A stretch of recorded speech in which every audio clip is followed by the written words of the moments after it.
আজকে আমরা ইফতারের দাওয়াত খেতে যাই, আমাদের সঙ্গে এটা কি হয়ে গেল? চলুন বিস্তারিত দেখে আসি। ফার্স্টে আমরা আমাদের বাড়ি থেকে বের হয়ে গেলাম, আমরা দুই বন্ধু চলে আসলাম আমাদের বাজারের উদ্দেশ্যে রওনা।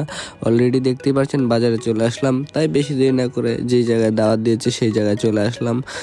আসলে এই দিনটা, আজকের দিনটা বলার মতো না, অনেক অনেক এনজয় করেছি আজকের এই দিনটার মধ্যে। আমরা সবাই ফ্রেন্ডরা মিলে অনেককেই মিস করতেছি, আবার অনেকেই এসেছে।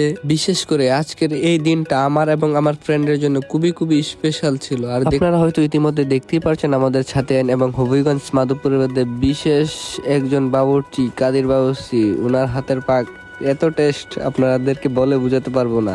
মাধবপুর, হবিগঞ্জ এবং ছাতিয়ানের ভিতরে অনেকেই ওনাকে চিনে। আপনাদের বাড়ির যে কোনো ধরনের অনুষ্ঠানে ওনাকে বলতে পারেন এবং ওনাকে ইনভাইট করতে পারেন, আপনারা খুবই খুবই প্রশংসিত হবেন আশা করি। আর দেখতে পাচ্ছেন আমাদের ফ্রেন্ডরা, ওরা সবাই ইফতারির আয়োজন করতেছে, হেল্প করতেছে। এদিকে শুনুন আমার বন্ধু কি বলে।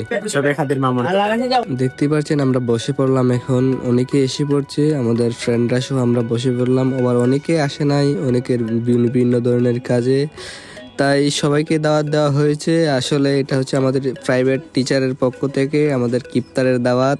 দেখতে পাচ্ছেন আপনারা, দেখতে পাচ্ছেন ইতিমধ্যে আমরা আমাদের ইফতারটা কমপ্লিট করে নিলাম। এখন দেখছি কারো কিছু লাগে কিনা, কারো কিছু প্রয়োজন হলে আমরা দিতে যাচ্ছি। দেখতে দেখতে অলরেডি আমাদের ইফতারের কাজ শেষ হয়ে গেলে এখন আমরা, একটা বাঙালির একটা কথা আছে না, খেয়ে যায় নিয়ে যায়। এই যে দেখতে পাচ্ছেন আমাদের ফ্রেন্ড স্বপন, ও খেয়ে যাচ্ছে নিয়ে যাচ্ছে বোতল ভরে। আসলে আজকের ইফতারটা খুবই খুবই স্পেশাল হয়েছে। শুনুন আপনাদেরকে রিভিউটা শোনাই।